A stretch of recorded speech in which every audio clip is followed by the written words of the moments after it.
पंजाब के मुख्यमंत्री चरणजीत सिंह चन्नी ने एक प्रेस कॉन्फ्रेंस की। इस दौरान उन्होंने अपने 100 दिनों का रिपोर्ट कार्ड पेश किया। सीएम चन्नी ने कहा कि उन्होंने जितने भी ऐलान किए हैं उनकी नोटिफिकेशन हो चुकी है। पंजाब के सभी लोगों के मसले हल किए गए हैं। इस दौरान उन्होंने राज्यपाल पर भी आरोप लगाए। उन्होंने कहा कि पंजाब सरकार ने ठेके कर्मचारियों को पक्के करने की फाइल आगे भेजी हुई है, मगर राज्यपाल ने ये फाइल रोकी हुई है। सीएम चन्नी ने इस दौरान विद्यार्थियों के लिए बड़े ऐलान किए। उन्होंने कहा कि विद्यार्थियों को मुफ्त सफर कार्ड जारी होंगे। इसके साथ ही श्री दरबार साहब में हुई बेअदबी को लेकर कहा कि इस केस में एसजीपीसी ने खुद कहा कि वे इस मामले में खुद जांच करवाएंगे, इसलिए सरकार को सोच समझकर फैसले लेने पड़ रहे हैं। Indian mirror bureau report. ਤੁਹਾਡਾ ਸਾਰਿਆਂ ਦਾ बहुत बहुत स्वागत है। सब तो पहला आप सारिਆਂ ਨੂੰ पूरे पंजाब च वसदे पंजाबियों ਨੂੰ नवे साल ਦੀ ਲੱਖ ਲੱਖ ਵਧਾਈ ਹੋਵੇ ਤੇ मैं कामना करदा, मेरी अरदास है, मैं गुरुद्वारा साहब विच भी कीती कि पंजाब तरक्कियां ते जावे, पंजाब दी शान होर उच्ची होवे, पंजाबियों के घरां दे विच सुख शांति उन्नति तरक्की आवे। सो तुहानू सारिਆਂ ਨੂੰ बहुत बहुत शुभकामनावां। पंजाब ते पंजाबियों ਨੂੰ बहुत बहुत शुभकामनावां। सत श्री अकाल जी, थोड़ा बड़ा धन्यवाद। तुसी सर तुहानू कह रहा दीवाना जी, तुहानू कह रहा, तुहानू सलाम है। बहुत लंबी पत्रकारी तुसी कीती, तुसी भी अज आए, थोड़ा बड़ा धन्यवाद। तुसी देखिया कि असी 100 दिनों के विच जो डिसीजन लए है वो पंजाब के लोगों वालों उन्होंने सराहाया गया है, क्योंकि ये आम लोगों के हित के डिसीजन है। आम लोगों दी जरूरतां पूरियां कीतियां जा रही हैं, रसोई किवें चलनी है उहदे मसले हल किए गए हैं। आम लोग, चाहे मिडिल क्लास है, चाहे गरीब है, चाहे किसान है, चाहे दुकानदार है, चाहे व्यापारी है, चाहे इंडस्ट्रीलिस्ट है, उन्हां सारियां दे मसले जो लमक रहे सी उन्हां नूं असीं सही कीता है, क्योंकि जो अपने जीवन दे विच मैं गरीबी और मिडिल क्लास दे विच हंडाया, जो मुश्किलां आम लोगों नूं आउंदियां असीं उन्हां मुश्किलां दा हल कर रहे हैं। बिजली दे समझौते जिहड़े पिछली सरकारां ने बिजली बनाउण वालियां दे हक विच कीते होए सी, उन्हां नूं असीं रद्द कीता है। आम लोगों नूं बिजली दे बिल दे के पिछे कुछ बचदा नहीं सी। लंबे लंबे बिल घरां दे विच आए होए सी। 2 किलोवाट तक दे 51 लाख परिवार है जिन्हां दे असीं बिजली दे पुराने सारे बकाए माफ कीते और उन्हां दे बिलां दे विच लिख के आ गया कि तुहाडा पुराना बकाया पंजाब सरकार ने पे कर दिता है, हुण तुहाडा बकाया जीरो है, तुहानूं कोई देण दी लोड़ नहीं। 20 लाख परिवारां नूं फायदा होया है। इसे तरह पानी दीयां टैंकियां पिंडां दे पानी पंचायतां दीयां जिहड़ियां टैंकियां लगियां होईयां जिहदे नाल पिंड नूं पानी आउंदा उहदे बिल नहीं सी दित्ते जा रहे। ऐसी पूरे पंजाब दे पानी दीयां टैंकियां दे शहरां दे भी ते पिंडां दे भी बिल दे दिते है। हुण अगे नूं भी पानी दी जिहड़ी पिंड दी टैंकी है उहदे विच जिहड़ी मोटर लगी हुई है ਉਹਦਾ बिल पिंडां दे विच नहीं जाना, पुराना बकाया माफ कर दिता है। इसी तरह शहरां दे विच अगे नूं बिल नहीं जाना, पुराना बकाया माफ कर दिता है। ਇਹਦੇ ਨਾਲ 1168 ਕਰੋੜ ਰੁਪਇਆ ਪਿੰਡਾਂ ਦਾ ਮਾਫ ਹੋਇਆ, 700 ਕਰੋੜ ਰੁਪਇਆ ਸ਼ਹਿਰਾਂ ਦਾ ਮਾਫ ਹੋਇਆ ਤੇ ਫਲੈਟ ਰੇਟ ਪਾਣੀ ਦਾ ਜਿਹੜਾ ਕਿ ਪਿੰਡਾਂ ਦੇ ਵਿੱਚ 160 ਰੁਪਇਆ ਸੀ ਪਹਿਲਾਂ ਤੇ ਸ਼ਹਿਰਾਂ ਦੇ ਵਿੱਚ 105 ਤੋਂ ਲੈ ਕੇ 250 ਰੁਪਏ ਸੀ, ਅਸੀਂ ਫਲੈਟ ਰੇਟ 50 ਰੁਪਏ ਕਰ ਦਿੱਤਾ ਹੈ। ਸਾਰੀਆਂ ਨੌਕਰੀਆਂ ਦੇ ਵਿੱਚ 10 ਜੇ ਕਿਸੇ ਨੇ ਪੰਜਾਬ 'ਚ ਨੌਕਰੀ ਲੈਣੀ ਹੈ, ਬਾਹਰੋਂ ਆ ਕੇ ਬਹੁਤ ਸਾਰੇ ਲੋਕ ਪੰਜਾਬ ਦੇ ਵਿੱਚ ਮੈਰਿਟ 'ਚ ਆ ਕੇ ਨੌਕਰੀਆਂ ਲੈ ਲੈਂਦੇ, ਪੰਜਾਬੀਆਂ ਨੂੰ ਨਹੀਂ ਮਿਲਦੀਆਂ। ਇਹ ਮਸਲੇ ਦਾ ਹੱਲ ਅਸੀਂ ਇਸ ਤਰ੍ਹਾਂ ਕੀਤਾ ਹੈ ਕਿ 10ਵੀਂ ਤੱਕ ਪੰਜਾਬੀ ਪਹਿਲਾਂ ਪਾਸ ਹੋਈ ਵੀ ਹੋਣੀ ਚਾਹੀਦੀ ਹੈ, ਤਾਂ ਪੰਜਾਬ ਦੇ ਵਿੱਚ ਬੰਦਾ ਨੌਕਰੀ ਕਰ ਸਕਦਾ ਹੈ।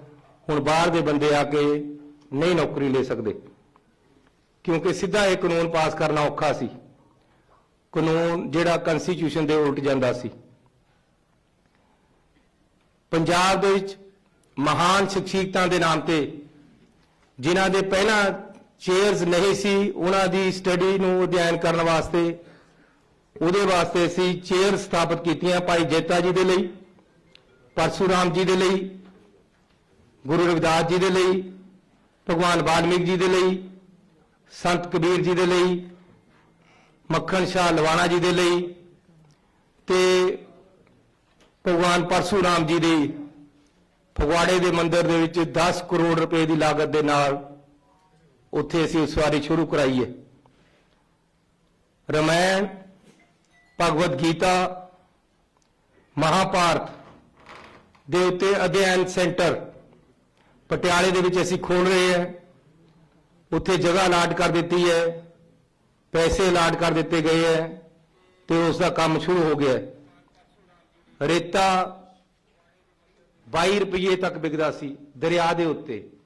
ਇੱਥੇ ਕਨਫਿਊਜ਼ਨ ਹੈ, ਕਈ ਵਾਰ ਕਈਆਂ ਨੂੰ ਇਹ ਹੋ ਜਾਂਦਾ ਕਿ ਸ਼ਾਇਦ ਘਰ 5.5 ਰੁਪਏ ਮਿਲਣਾ ਹੈ, ਲੇਕਿਨ ਅਸੀਂ 5.5 ਰੁਪਏ ਖੱਡ ਦਾ ਰੇਟ ਕਰ ਦਿੱਤਾ ਹੈ।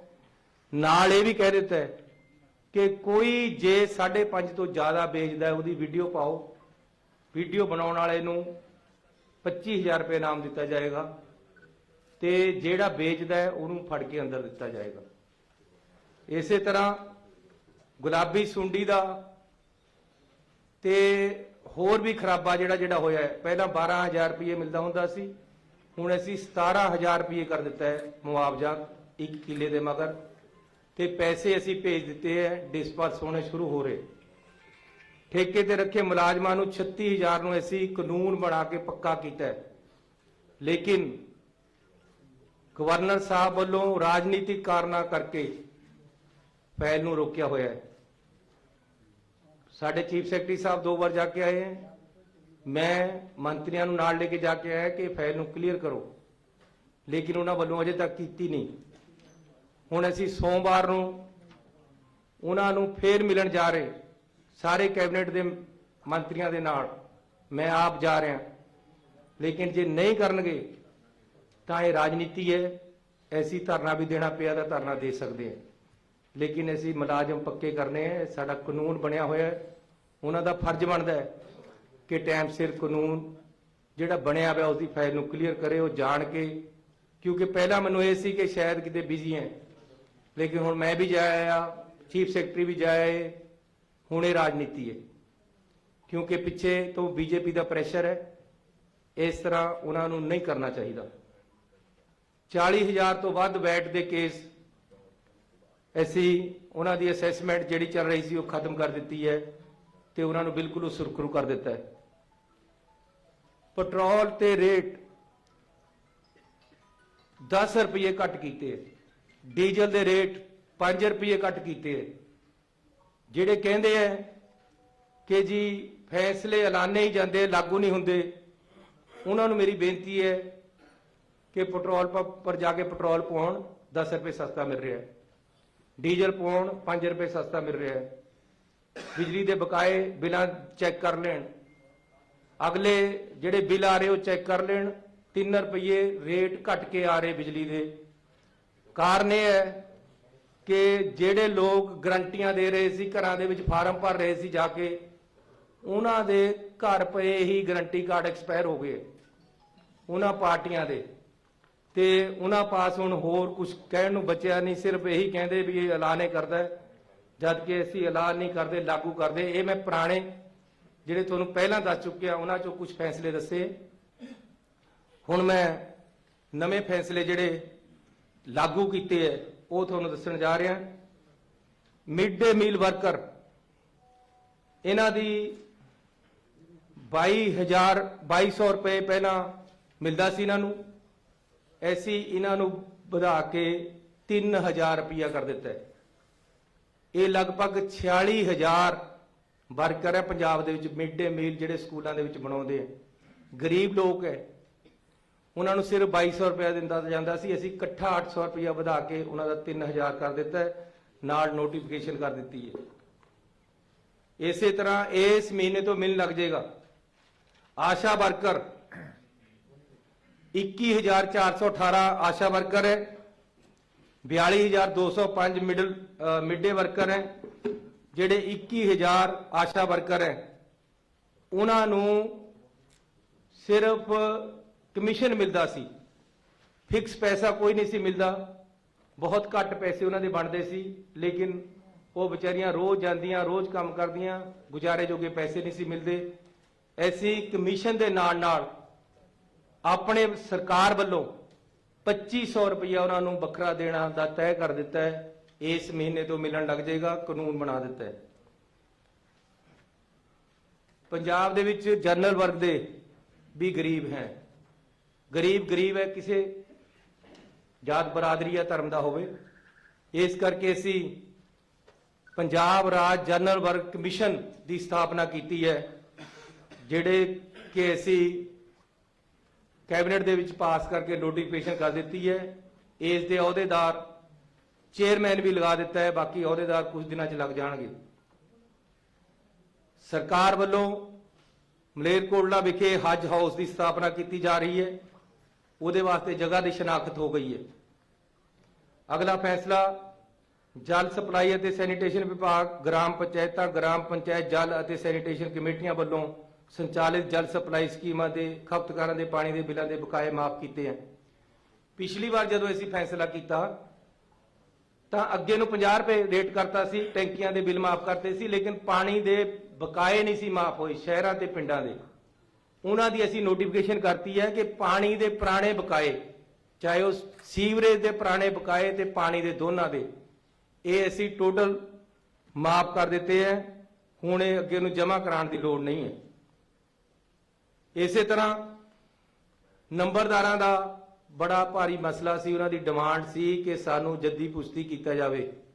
ਅਸੀਂ ਉਸ ਦਾ ਹੱਲ ਕੱਢਿਆ, ਹਾਈ ਕੋਰਟ ਦੀ ਰੋਕ ਹੋਣ ਕਰਕੇ ਅਸੀਂ ਜੱਦੀ ਪੁਸ਼ਤੀ ਸਿੱਧਾ ਨਹੀਂ ਕਰ ਸਕੇ, ਲੇਕਿਨ ਉਹਨਾਂ ਨੂੰ ਅਸੀਂ ਅਲਾਉ ਕਰਤਾ ਹੈ ਕਿ ਸਰਬਰਾਹੀ ਆਪਣੇ ਬੇਟੇ ਨੂੰ 5 ਸਾਲ ਤੱਕ ਦੀ ਦੇ ਸਕਦੇ, ਉਹਦਾ ਐਕਸਪੀਰੀਅੰਸ ਬਣ ਜਾਏਗਾ 5 ਸਾਲ ਵਾਸਤੇ, ਆਪਣੇ ਜਿੰਦੇ ਜੀ ਆਪਣੇ ਮੁੰਡੇ ਨੂੰ ਉਹ ਨੰਬਰਦਾਰ ਬਣਾ ਸਕਦੇ। ਤੇ ਜਦੋਂ ਉਹਨਾਂ ਤੋਂ ਬਾਅਦ ਐਪਲੀਕੇਸ਼ਨਾਂ ਲਈਆਂ ਜਾਣਗੀਆਂ ਤਾਂ ਐਕਸਪੀਰੀਅੰਸ ਨੂੰ ਤਰਜੀਹ ਦਿੱਤੀ ਜਾਏਗੀ। ਜਿਹੜਾ ਉਹ 5 ਸਾਲ ਤੱਕ ਦਾ ਐਕਸਪੀਰੀਅੰਸ ਹੋ ਜਾਏਗਾ ਉਹਦੇ ਕਰਕੇ ਫਿਰ ਉਹੀ ਬਣੇਗਾ। ਇਸ ਕਰਕੇ ਲੈ ਨੰਬਰਦਾਰੀ ਆਪਾਂ ਕਿਆ ਕਰਾਂਗੇ ਤੁਹਾਨੂੰ ਪਤਾ ਹੈ, ਲੇਕਿਨ ਨੰਬਰਦਾਰੀ ਨੰਬਰਦਾਰਾਂ ਦੇ ਘਰ ਰਹੇਗੀ, ਅਸੀਂ ਇਹ ਕਰ ਦਿੱਤਾ ਹੈ। ਰਾਜਾ ਸੰਸੀ ਅੰਮ੍ਰਿਤਸਰ ਨੂੰ ਸਬ ਤਹਿਸੀਲ ਬਣਾ ਦਿੱਤਾ ਹੈ। ਕੜੂਆ ਮੋਹਾਲੀ ਦੇ ਵਿੱਚ ਮੇਰੇ ਹਲਕੇ ਦਾ ਪਿੰਡ ਹੈ, ਉਹਨੂੰ ਅਸੀਂ ਸਬ ਤਹਿਸੀਲ ਬਣਾਇਆ ਹੈ। ਨੋਟੀਫਿਕੇਸ਼ਨਾਂ ਕਰ ਦਿੱਤੀਆਂ, ਇਹ ਲਾਗੂ ਹੈ ਸਾਰਾ ਕੁਝ। ਤੁਹਾਨੂੰ ਮੈਂ ਇੱਕ ਕਾਪੀ ਦੇ ਦਿੱਤੀ ਹੈ। 100 ਦਿਨ 100 ਵੱਡੇ ਫੈਸਲੇ, 100 ਮਸਲਿਆਂ ਦਾ ਹੱਲ, ਉਹ ਤੁਹਾਨੂੰ ਨਾਲ ਇਹ ਪੂਰੀ ਕਿਤਾਬ ਬਣਾ ਕੇ ਦਿੱਤੀ ਹੈ।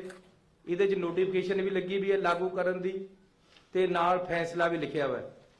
ਜੇ ਕਿਸੇ ਨੂੰ ਵਹਿਮ ਹੈ, ਉਹ ਜਿਹੜੇ ਕਿ ਦੂਸਰੀ ਪਾਰਟੀ ਵਾਲਿਆਂ ਨੂੰ ਹੋ ਸਕਦਾ ਹੈ, ਆਮ ਤੌਰ ਤੇ ਦਿੱਲੀ ਕੱਲੀ ਤੇ ਕਾਲ ਆ ਸਕਦੀ ਹੈ, ਤਾਂ ਤੁਸੀਂ ਉਹਨਾਂ ਨੂੰ ਚੈੱਕ ਕਰਾ ਸਕਦੇ ਹੋ। ਦੁਰਾਗਲਾ ਗੁਰਦਾਸਪੁਰ ਨੂੰ ਸਬ ਤਹਿਸੀਲ ਬਣਾਇਆ ਜੀ। ਔੜ SBS ਨਗਰ ਨੂੰ ਸਬ ਤਹਿਸੀਲ ਬਣਾਤਾ ਹੈ। कोविड-19 महामारी दौरान ਕੰਟਰੈਕਟ ਕੈਰੇਜ ਵਾਹਨਾਂ, ਧਾਰਮਿਕ ਸੰਸਥਾਵਾਂ ਦੇ ਵਾਹਨਾਂ, ਜਿੰਨੀਆਂ ਧਾਰਮਿਕ ਸੰਸਥਾਵਾਂ ਦੀਆਂ ਗੱਡੀਆਂ ਤੇ ਕੰਟਰੈਕਟ ਕੈਰੇਜ ਵਾਲੀਆਂ ਗੱਡੀਆਂ ਅਤੇ 35 ਸੀਟਰ ਤੱਕ ਦੀਆਂ ਸਟੇਜ ਕੈਰੀਅਰ ਬੱਸਾਂ ਦੇ ਮੋਟਰ ਵਾਹਨਾਂ ਦਾ ਟੈਕਸ ਤੋਂ ਛੂਟ ਦਿੱਤੀ ਗਈ ਹੈ। ਜਿੰਨੀ ਦੇਰ ਕੋਵਿਡ ਦੇ ਵਿੱਚ ਉਹ ਚੱਲੀਆਂ, ਉਹਨਾਂ ਦੇ ਪੁਰਾਣੇ ਟੈਕਸ ਦੇ ਬਕਾਏ ਆ ਜਿਹੜੇ ਉਹ ਮਾਫ ਕੀਤੇ ਗਏ ਆ। ਸਟੇਟ ਕੈਰੇਜ ਬੱਸਾਂ, ਵਿਦਿਅਕ ਅਦਾਰਿਆਂ ਦੀਆਂ ਬੱਸਾਂ ਅਤੇ ਧਾਰਮਿਕ ਸੰਸਥਾਵਾਂ ਦੀਆਂ ਬੱਸਾਂ ਤੇ ਮੋਟਰ ਵਹੀਕਲ ਟੈਕਸ ਤੋਂ ਛੋਟ ਦਿੱਤੀ ਗਈ ਹੈ। ਇਹ ਵੀ ਅਸੀਂ ਨੋਟੀਫਿਕੇਸ਼ਨ ਕਰਤਾ, ਉਹਨਾਂ ਦੇ ਪੁਰਾਣੇ ਟੈਕਸ ਕੋਵਿਡ ਦੇ ਦੌਰਾਨ ਤੇ ਮਾਫ ਕੀਤੇ ਹੈ। ਰਾਜ ਦੇ ਸਾਰੇ ਕਾਲਜ ਵਿਦਿਆਰਥੀਆਂ ਨੂੰ ਮੁਫਤ ਬੱਸ, ਇਹ ਬੜਾ ਜ਼ਰੂਰੀ ਸੀ।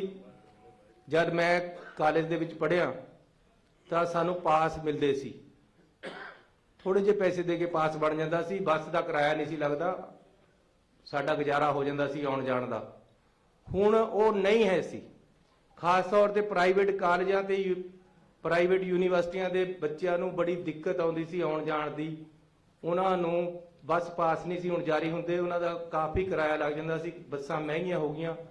ਇਸ ਕਰਕੇ ਅਸੀਂ ਪੂਰੇ ਪੰਜਾਬ ਦੇ ਵਿੱਚ ਜਿੰਨਾ ਵੀ ਸਟੂਡੈਂਟ ਹੈ ਕਾਲਜ ਦਾ, ਯੂਨੀਵਰਸਿਟੀ ਦਾ, ਚਾਹੇ ਉਹ ਪ੍ਰਾਈਵੇਟ ਕਾਲਜ ਹੈ, ਚਾਹੇ ਪ੍ਰਾਈਵੇਟ ਯੂਨੀਵਰਸਿਟੀ ਹੈ, ਚਾਹੇ ਸਰਕਾਰੀ ਕਾਲਜ ਹੈ, ਚਾਹੇ ਸਰਕਾਰੀ ਯੂਨੀਵਰਸਿਟੀ ਹੈ, ਉਹਨਾਂ ਦੇ ਅਸੀਂ ਬੱਸਾਂ ਦੇ ਵਿੱਚ ਫ੍ਰੀ ਆਉਣ ਜਾਣ ਕਾਲਜ ਤੋਂ ਘਰ ਤੱਕ ਦਾ ਪ੍ਰਦਾਨ ਕਰ ਦਿੱਤਾ ਹੈ। ਉਹਨਾਂ ਨੂੰ ਪਾਸ ਜਾਰੀ ਕੀਤੇ ਜਾਣਗੇ, ਲੇਕਿਨ ਇਹ ਫੈਸਲਾ ਅੱਜ ਤੋਂ ਹੀ ਲਾਗੂ ਕਰ ਦਿੱਤਾ ਹੈ। ਫਿਲਹਾਲ ਉਹ ਆਪਣਾ ਆਇਡੈਂਟੀ ਕਾਰਡ ਦਿਖਾ ਕੇ ਆਉਣ ਜਾਣ ਕਰ ਸਕਦੇ ਹੈ। 31 ਮਾਰਚ ਤੱਕ ਜ਼ਰੂਰੀ ਹੋਏਗਾ ਕਿ ਉਹ ਆਪਣਾ ਬੱਸ ਪਾਸ ਬਣਾ ਲੈਣ। 3 ਮਹੀਨੇ ਬੱਸ ਪਾਸ ਬਣਾਉਣ ਨੂੰ ਦਿੱਤੇ ਹੈ ਤੇ ਉਦੋਂ ਤੱਕ ਉਹਨਾਂ ਦਾ ਆਉਣ ਜਾਣ ਫ੍ਰੀ। ਅਸੀਂ ਹੁਣ ਆਇਡੈਂਟੀ ਕਾਰਡ ਤੇ ਕਰਤਾ ਹੈ। ਆਪਣੀ ਯੂਨੀਵਰਸਿਟੀ ਦਾ ਆਇਡੈਂਟੀ ਕਾਰਡ ਦਿਖਾਓ, ਕਿਉਂਕਿ ਇੱਕਦਮ ਬਣਨੇ ਨਹੀਂ ਪਾਸ, ਕੋਡ ਲੱਗ ਜਾਣਾ ਹੈ। ਫਿਰ ਕਹਿਣਾ, ਕਈਆਂ ਨੇ ਕਹਿ ਦੇਣਾ ਜੀ ਇਹ ਤਾਂ ਉਈਓ ਐਲਾਨ ਹੀ ਕੀਤਾ ਸੀ। ਇਸ ਕਰਕੇ ਅਸੀਂ ਨੋਟੀਫਿਕੇਸ਼ਨ 'ਚ ਇਹ ਲਿਖ ਰਹੇ ਹਾਂ ਕਿ ਉਹ ਬੱਸ ਦੇ ਵਿੱਚ ਜਾ ਸਕਦੇ ਆਇਡੈਂਟੀ ਕਾਰਡ ਦਿਖਾ ਕੇ।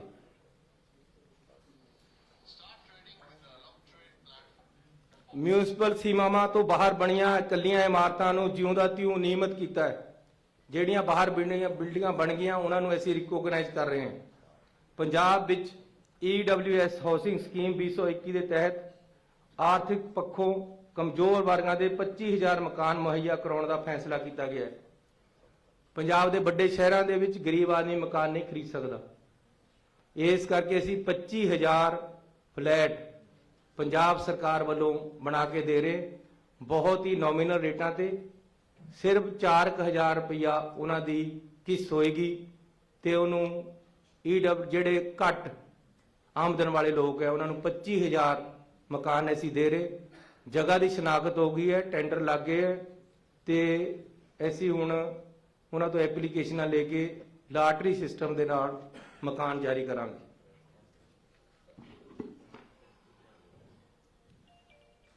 ਪੰਜਾਬ ਅਪਾਰਟਮੈਂਟ ਅਤੇ ਪ੍ਰਾਪਰਟੀ ਰੈਗੂਲੇਸ਼ਨ ਐਕਟ 1995 ਤਹਿਤ ਅਪਰਾਧਾਂ ਨੂੰ ਕੰਪਾਊਂਡ ਕਰਨ ਲਈ ਧਾਰਾ 38 ਅਧੀਨ ਸ਼ਰਤਾਂ ਅਤੇ ਪਾਬੰਦੀਆਂ ਨੂੰ ਦਰਸਾਉਂਦੇ ਨਿਯਮ ਸ਼ਾਮਲ ਕੀਤੇ ਹੈ। ਇਹ ਜਿਹੜਾ ਸਾਡਾ ਪੁੱਡਾ ਹੈ ਉਹਦੇ ਵਿੱਚ ਰਿਲੈਕਸੇਸ਼ਨਾਂ ਦਿੱਤੀਆਂ ਗਈਆਂ ਤੇ ਰਾਜ ਵਿੱਚ ਡਿਵੈਲਪਰਾਂ ਨੂੰ ਵਿਆਜ ਵਿੱਚ ਰਾਹਤ 10% ਤੋਂ ਸਧਾਰਨ ਵਿਆਜ ਦਰ ਅਤੇ 3% ਵਾਧੂ ਜੁਰਮਾਨਾ ਵਿਆਜ ਦਰ ਘਟਾ ਕੇ 8.5% ਕਰ ਦਿੱਤੀ ਗਈ ਹੈ। ਇਹ ਵੀ ਪੁੱਡਾ ਨਾਲ ਰਿਲੇਟਡ ਹੈ। ਜਿਹੜੇ ਉਹਨਾਂ ਦੇ ਵਿਆਜ ਦਿੰਦੇ ਸੀ ਉਹ ਅਸੀਂ ਵਿਆਜ ਘੱਟ ਕੀਤੇ ਹੈ। ਰਾਜ ਵਿੱਚ ਡਿਵੈਲਪਰਾਂ ਨੂੰ ਵਿਆਜ ਵਿੱਚ ਰਾਹਤ ਨਵੇਂ ਪ੍ਰੋਜੈਕਟਾਂ ਲਈ ਵਿਆਜ ਦਰ 10% ਤੋਂ ਘਟਾ ਕੇ 7.5% ਕਰ ਦਿੱਤੀ ਹੈ। ਇਹ ਵੀ ਪੁੱਡਾ ਦਾ ਹੈ। ਅਰਬਨ ਸਟੇਟ ਫੇਜ਼ 2 ਅਤੇ 3 ਬਠਿੰਡਾ ਵਿਖੇ BDA ਜ਼ਮੀਨ ਦੇ ਮੌਜੂਦਾ ਕਾਬਜ਼ਕਾਰਾਂ ਨੂੰ ਜਿਉਂ ਦਾ ਤਿਉਂ ਦੇ ਆਧਾਰ ਤੇ ਐਡਜਸਟ ਕੀਤਾ ਜਾ ਰਿਹਾ ਹੈ। ਇਹ ਵੀ ਪੁੱਡਾ ਵੱਲੋਂ ਅਸੀਂ ਕਰ ਰਹੇ ਹਾਂ। ਸਾਰਾਗੜੀ ਦੇ ਬਹਾਦਰ ਸ਼ਹੀਦ ਹਵਾਲਦਾਰ ਸਰਦਾਰ ਈਸ਼ਰ ਸਿੰਘ ਦੇ ਨਾਮ ਤੇ ਪਿੰਡ ਝੋਰੜਾ ਲੁਧਿਆਣਾ ਵਿਖੇ ਨਵੇਂ ਹਸਪਤਾਲ ਦੀ ਸਥਾਪਨਾ ਕੀਤੀ ਜਾ ਰਹੀ ਹੈ। ਇਹਦੀ ਨੋਟੀਫਿਕੇਸ਼ਨ ਕਰ ਦਿੱਤੀ ਹੈ, ਜਗ੍ਹਾ ਦੀ ਸ਼ਨਾਖਤ ਹੋ ਗਈ ਹੈ। ਜਨਤਕ ਸਿਹਤ ਸੇਵਾਵਾਂ ਲਈ ਪੰਜਾਬ ਦੇ 13 ਕਮਿਊਨਿਟੀ ਹੈਲਥ ਸੈਂਟਰਾਂ ਨੂੰ ਸਬ ਡਿਵੀਜ਼ਨਲ ਹਸਪਤਾਲਾਂ ਵਿੱਚ ਅਪਗ੍ਰੇਡ ਕੀਤਾ ਗਿਆ ਹੈ। ਇਹਨਾਂ ਦੇ 13 ਦੇ ਇਸ ਦੇ ਵਿੱਚ ਅਸੀਂ ਨਾਮ ਦੇ ਦਿੱਤੇ ਹੈ। 13 ਹਸਪਤਾਲ ਅਪਗ੍ਰੇਡ ਕਰ ਦਿੱਤੇ ਹੈ।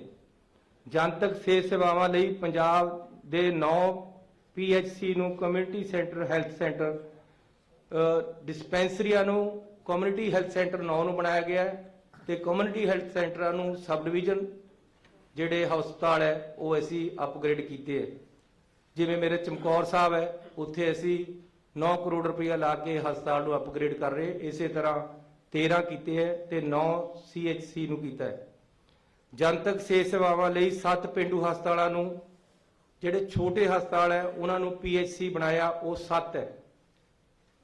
ਇਸੇ ਤਰ੍ਹਾਂ ਜਨਤਕ ਇਹ ਜਿਹੜੀਆਂ ਅਸੀਂ ਅਪਗ੍ਰੇਡ ਕੀਤੇ ਹੈ, ਇਹਨਾਂ ਵਾਸਤੇ ਅਸੀਂ 775 ਮੈਡੀਕਲ ਅਫਸਰਾਂ ਦੀਆਂ ਨਵੀਆਂ ਪੋਸਟਾਂ ਵੀ ਕ੍ਰੀਏਟ ਕਰ ਦਿੱਤੀਆਂ, ਤਾਂ ਕਿ ਇਹ ਨਾ ਹੋਵੇ ਕਿ ਹਸਪਤਾਲ ਬੜਾ ਕਰ ਦਈਏ ਤਾਂ ਡਾਕਟਰ ਹੋਵੇ ਨਾ, ਨਰਸਾਂ ਹੋਵੇ ਨਾ 775 ਪੋਸਟਾਂ ਵੀ ਅਸੀਂ ਕ੍ਰੀਏਟ ਕਰ ਦਿੱਤੀਆਂ, ਉਹਦਾ ਵੀ ਨੋਟੀਫਿਕੇਸ਼ਨ ਨਾਲ ਲਾਇਆ ਹੋਇਆ। ਇੱਕ ਮੇਰਾ ਡ੍ਰੀਮ ਪ੍ਰੋਜੈਕਟ ਹੈ, ਕੈਪਟਨ ਅਮਰਿੰਦਰ ਸਿੰਘ ਜੀ ਨੇ ਸ਼ੁਰੂ ਕੀਤਾ ਸੀ 2006 ਦੇ ਵਿੱਚ ਚਮਕੌਰ ਸਾਹਿਬ ਦੇ ਵਿੱਚ ਥੀਮ ਪਾਰਕ। ਇਹ ਬਹੁਤ ਹੀ ਵਧੀਆ ਤਰੀਕੇ ਦੇ ਨਾਲ ਅਸੀਂ ਉੱਥੇ ਪੂਰੇ ਸਿੱਖ ਇਤਿਹਾਸ ਨੂੰ ਫਿਲਮਾਇਆ। ਮੈਂ ਆਪ ਸਾਰੇ ਪੱਤਰਕਾਰ ਸਾਹਿਬਾਨਾਂ ਨੂੰ ਵੀ ਬੇਨਤੀ ਕਰਾਂਗਾ ਕਿ ਤੁਸੀਂ ਇਸ ਨੂੰ ਇੱਕ ਵਾਰ ਜ਼ਰੂਰ ਦੇਖ ਕੇ ਆਓ। ਬਹੁਤ ਹੀ ਵਧੀਆ ਦੇਖਣ ਵਾਲੀ ਚੀਜ਼ ਬਣਾਈ ਹੈ। ਤੁਸੀਂ ਇਹ ਸਮਝੋ ਇੱਕ ਨਵਾਂ ਅਜੂਬਾ ਪੰਜਾਬ ਦੇ ਵਿੱਚ ਬਣਿਆ। ਪੂਰੇ ਸਿੱਖ ਇਤਿਹਾਸ ਨੂੰ ਅਸੀਂ ਉੱਥੇ ਫਿਲਮਾਇਆ ਹੈ। ਉਹਦੇ ਵਿੱਚ 11 ਗੈਲਰੀਆਂ ਬਣਾਈਆਂ ਗਈਆਂ। ਗੁਰੂ ਨਾਨਕ ਸਾਹਿਬ ਤੋਂ ਲੈ ਕੇ ਗੁਰੂ ਗੋਬਿੰਦ ਸਿੰਘ ਤੱਕ ਤੇ ਉਸ ਤੋਂ ਬਾਅਦ ਬੰਦਾ ਬਹਾਦਰ ਜੀ ਦੇ ਸਰਹੰਦ ਨੂੰ ਫਤਿਹ ਕਰਨ ਤੱਕ ਦੀ ਜਿਹੜੀ ਹਿਸਟਰੀ ਹੈ, ਸਿੱਖ ਇਤਿਹਾਸ ਹੈ, ਉਸ ਨੂੰ ਉੱਥੇ ਫਿਲਮਾਇਆ ਗਿਆ ਹੈ। ਮੈਂ ਪੰਜਾਬੀ ਅੱਜ ਉੱਥੇ ਬਹੁਤ ਜ਼ਿਆਦਾ ਰਸ਼ ਹੈ, ਹਰ ਕੋਈ ਦੇਖਣ ਆ ਰਿਹਾ, ਲੇਕਿਨ ਇੱਕ ਦਿਨ ਦੇ ਵਿੱਚ 11 ਗੈਲਰੀਆਂ ਹੈ। ਉਹਦੇ 'ਚ ਇੱਕ ਗੈਲਰੀ 'ਚ ਇੱਕ ਵਾਰ 40 ਬੰਦੇ ਹੀ ਬੈਠ ਸਕਦੇ ਹੈ ਤੇ 440 ਇੱਕ ਵਾਰ ਨਿਕਲਦੇ ਹੈ। 2 ਘੰਟੇ ਦਾ ਸ਼ੋਅ ਹੈ। ਇਸ ਤਰ੍ਹਾਂ ਅਸੀਂ 7 ਸ਼ੋਅ ਰੋਜ਼ ਚਲਾਉਂਦੇ। ਸੋ ਲਗਭਗ 50,000 ਬੰਦਾ ਥੋੜੇ ਦਿਨਾਂ 'ਚ ਉਹਨੂੰ ਦੇਖ ਚੁੱਕਿਆ ਹੈ। ਇਹ ਇੱਕ ਬਹੁਤ ਬੜੀ ਤੇ ਅਹਿਮ ਸੌਗਾਤ ਅਸੀਂ ਪੰਜਾਬੀਆਂ ਨੂੰ, ਦੇਸ਼ ਨੂੰ, ਦੁਨੀਆ ਨੂੰ ਤੇ ਸਿੱਖ ਕੌਮ ਨੂੰ ਦਿੱਤੀ ਹੈ। ਮੈਂ ਤੁਹਾਨੂੰ ਬੇਨਤੀ ਕਰਾਂਗਾ ਕਿ ਤੁਸੀਂ ਵੀ ਸਾਰੇ ਜਾਣੇ ਇਸ ਨੂੰ ਦੇਖੇ ਕਿ ਆਓ। ਇਹਦਾ ਨਾਮ ਰੱਖਿਆ ਅਸੀਂ ਦਾਸਤਾਨ-ਏ-ਸ਼ਹਾਦਤ। ਇਹਦੇ ਅਸੀਂ ਸਟਾਫ ਵੀ ਭਰਤੀ ਕਰਨ ਵਾਸਤੇ ਰੱਖ ਲਿਆ ਹੈ। ਪੰਜਾਬ ਵਿੱਚ ਫਿਲਮ ਅਤੇ ਸੰਗੀਤ ਉਦਯੋਗ ਨੂੰ ਹੁਲਾਰਾ ਦੇਣ ਲਈ ਪੰਜਾਬੀ ਫਿਲਮ ਅਤੇ ਟੈਲੀਵਿਜ਼ਨ ਵਿਕਾਸ ਕੌਂਸਲ ਦੀ ਸਥਾਪਨਾ ਕੀਤੀ ਹੈ।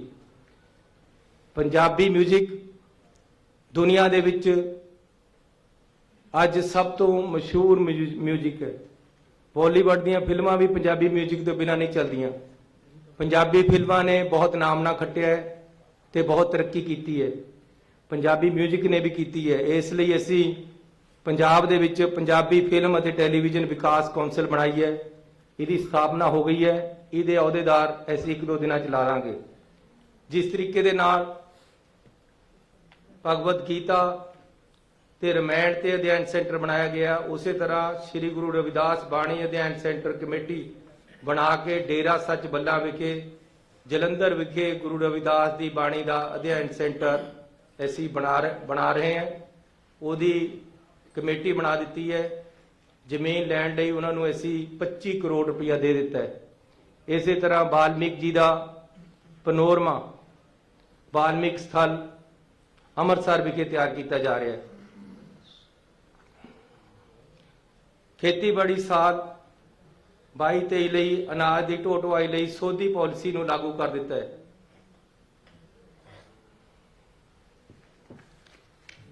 ਕੰਟਰੈਕਟ ਤੇ ਕੰਮ ਕਰ ਰਹੇ ਸਫਾਈ ਸੇਵਕਾਂ ਦੀ ਬਹੁਤ ਡਿਮਾਂਡ ਸੀ, ਸੀਵਰਮੈਨਾਂ ਦੀ ਬਹੁਤ ਡਿਮਾਂਡ ਸੀ ਤੇ ਜਿਹੜੇ ਟਰਾਲੀ ਚਲਾਉਂਦੇ ਗੰਦਗੀ ਢੋਣ ਵਾਲੇ ਡਰਾਈਵਰ, ਉਹਨਾਂ ਦੀ ਬੜੀ ਡਿਮਾਂਡ ਸੀ ਕਿ ਸਾਨੂੰ ਪੱਕਾ ਕਰੋ। ਅਸੀਂ ਨੋਟੀਫਿਕੇਸ਼ਨ ਕਰ ਦਿੱਤਾ ਹੈ। ਮਿਊਨਿਸਪਲ ਕਮੇਟੀਆਂ ਦੇ ਮਤੇ ਆ ਗਏ ਹੈ। ਲੁਧਿਆਣੇ ਦੇ ਵਿੱਚ 2400 ਬੰਦਾ ਪੱਕਾ ਹੋਇਆ ਹੈ ਤੇ ਹਰ ਸ਼ਹਿਰ ਦੇ ਜਿਹੜੇ ਸੀਵਰਮੈਨ ਤੇ ਸਫਾਈ ਕਰਮਚਾਰੀ ਹੈ ਉਹਨਾਂ ਨੂੰ ਅਸੀਂ ਪੱਕਾ ਕਰ ਰਹੇ ਹਾਂ। ਬਹੁਤ ਹੀ ਜ਼ਿਆਦਾ ਹੋ ਚੁੱਕੇ ਹੈ। ਡਾਇਰੈਕਟੋਰੇਟ ਆਫ ਇੰਡਸਟਰੀ ਤੋਂ ਪ੍ਰਾਪਤ ਹੋਏ ਪਲਾਟਾਂ ਦੇ ਡਿਫਾਲਟਰਾਂ ਲਈ ਇੱਕ ਮੁਕਤ ਸਮਝੌਤਾ ਸਕੀਮ ਅਸੀਂ ਲਾਗੂ ਕੀਤੀ ਹੈ। ਪੰਜਾਬ ਲਘੂ ਉਦਯੋਗ ਅਤੇ ਨਿਰਯਾਤ ਕਾਰਪੋਰੇਸ਼ਨ ਅਧੀਨ ਫੋਕਲ ਪੁਆਇੰਟਾਂ ਵਿੱਚ ਡਿਫਾਲਟਰ ਪਲਾਟਾਂ ਲਈ ਇਹ ਇੱਕ ਮੁਕਤ ਸਮਝੌਤਾ ਸਕੀਮ ਲਾਗੂ ਕੀਤੀ ਹੈ। ਸਰਕਾਰੀ ਏਡਡ ਕਾਲਜਾਂ ਵਿੱਚ ਸਹਾਇਕ ਪ੍ਰੋਫੈਸਰਾਂ ਅਤੇ ਨਾਨ ਟੀਚਿੰਗ ਸਟਾਫ ਦੀਆਂ 1925 ਅਸਾਮੀਆਂ ਰੈਗੂਲਰ ਕੀਤੀਆਂ। ਇਹਦਾ ਕਾਰਨ ਇਹ ਹੈ ਕਿ ਮੈਂ ਵੀ ਏਡਡ ਸਕੂਲ ਦੇ ਵਿੱਚ ਪੜ੍ਹਿਆ, ਖਾਲਸਾ ਸਕੂਲ ਖਰੜ। ਕਿਤੇ ਐ ਨਾ ਉਹ ਕਹਿ ਦੇਣ ਯਾਰ ਇਹ ਹੁਣ ਇੱਥੇ ਵੀ ਪੜ੍ਹਿਆ ਇਹ ਵੀ ਹੋ ਜਾਏਗਾ। ਲੇਕਿਨ ਮੈਂ ਖਾਲਸਾ ਸਕੂਲ ਖਰੜ ਦੇ ਵਿੱਚ 6ਵੀਂ ਤੋਂ 11ਵੀਂ ਤੱਕ ਪੜ੍ਹਿਆ। ਏਡਡ ਸਕੂਲ ਮਰ ਰਹੇ ਸੀ, ਇਹਨਾਂ ਦੇ ਟੀਚਰਾਂ ਦੀਆਂ ਪੋਸਟਾਂ ਖਤਮ। ਇਹ ਸੀ ਵੀ ਜਿਹੜਾ ਰਿਟਾਇਰ ਹੋ ਗਿਆ, ਗਈ ਪੋਸਟ ਵੀ ਗੈਰ ਨਾਲੇ ਗਈ। ਇਹ ਅਸੀਂ ਰਿਵਾਈਵ ਕਰਤਾ ਹੈ ਸਾਰਾ ਕੁਝ। ਇਹਨਾਂ ਨੂੰ ਮੁੜ ਤੋਂ ਸੁਰਜੀਤ ਕਰ ਦਿੱਤਾ ਹੈ। ਜਿਹੜੇ ਏਡਡ ਸਕੂਲ ਹੈ, ਸਰਹਾਲਾ, ਰਣੂਆ, ਬੰਗਾ ਵਿਖੇ ਸਰਕਾਰੀ ਕਾਲਜ ਖੋਲ੍ਹਿਆ ਗਿਆ ਹੈ। ਆਦਮਪੁਰ ਜਲੰਧਰ ਵਿਖੇ ਸ਼੍ਰੀ ਕਾਂਸ਼ੀ ਰਾਮ ਜੀ ਜਿਨ੍ਹਾਂ ਨੇ ਬੀਐਸਪੀ ਪਾਰਟੀ ਬਣਾਈ, ਉਹਨਾਂ ਦੇ ਨਾਮ ਤੇ ਅਸੀਂ ਸਰਕਾਰੀ ਕਾਲਜ ਖੋਲ ਰਹੇ ਹਾਂ। ਜਗ੍ਹਾ ਦੀ ਸ਼ਨਾਖਤ ਹੋ ਗਈ ਹੈ, ਸਰਕਾਰ ਨੇ ਫੈਸਲਾ ਲੈ ਲਿਆ ਹੈ, ਪੈਸੇ ਵੱਖਰੇ ਅਲਾਟ ਕਰ ਦਿੱਤੇ ਗਏ ਹੈ। ਸ਼੍ਰੀ ਕਾਂਸ਼ੀ ਰਾਮ ਸਰਕਾਰੀ ਕਾਲਜ ਆਦਮਪੁਰ ਸਾਰੇ ਪ੍ਰਾਈਵੇਟ ਏਡਡ ਸਕੂਲਾਂ ਅਤੇ ਕਾਲਜਾਂ ਲਈ 6ਵਾਂ ਪੇ ਕਮਿਸ਼ਨ ਲਾਗੂ ਕੀਤਾ ਹੈ।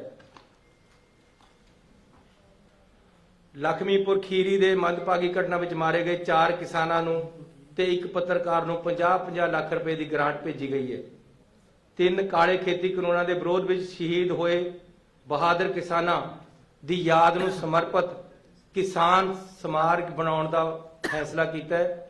ਕਿਸਾਨ ਯੂਨੀਅਨ ਆਈਆਂ ਸੀ, ਉਹਨਾਂ ਨੂੰ ਅਸੀਂ ਬੇਨਤੀ ਕੀਤੀ ਹੈ ਤੁਸੀਂ ਦੱਸ ਦਿਓ ਕਿੱਥੇ ਬਣਾਉਣੀ ਆ, ਲੇਕਿਨ ਅਸੀਂ ਗਿੱਦੜਬਾਹੇ 'ਚ 5 ਏਕੜ ਜਗ੍ਹਾ ਦੇਖ ਲਈ ਹੈ।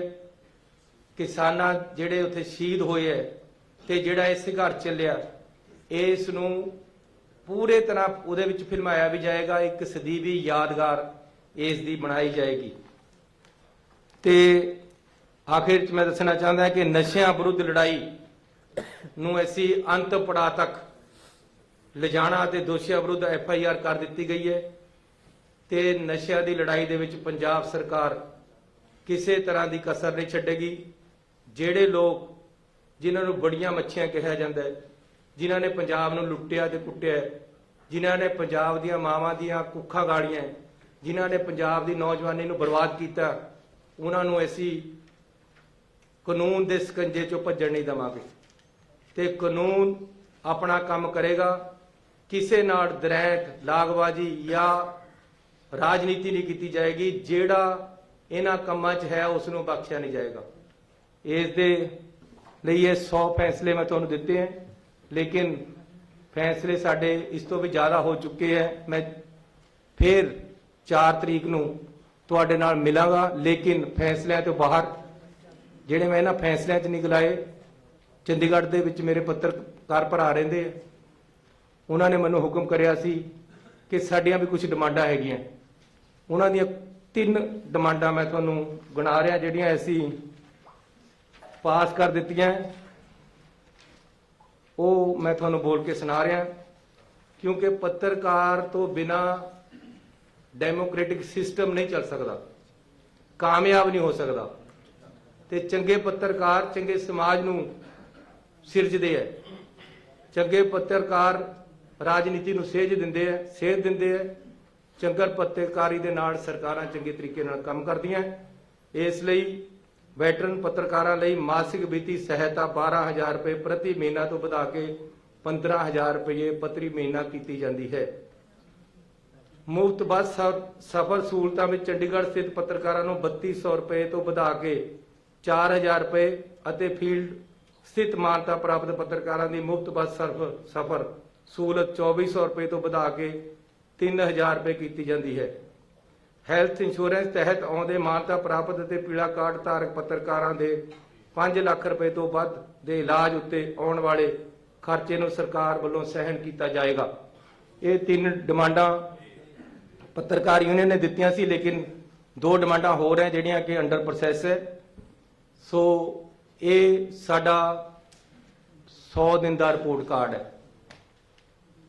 ਅਸੀਂ ਜਿੰਨੀਆਂ 100 ਦਿਨਾਂ ਦੇ ਵਿੱਚ ਕੈਬਨਿਟ ਮੀਟਿੰਗਾਂ ਕਰੀਆਂ, ਉਨੀਆਂ 5 ਸਾਲ 'ਚ ਨਹੀਂ ਹੋਈਆਂ।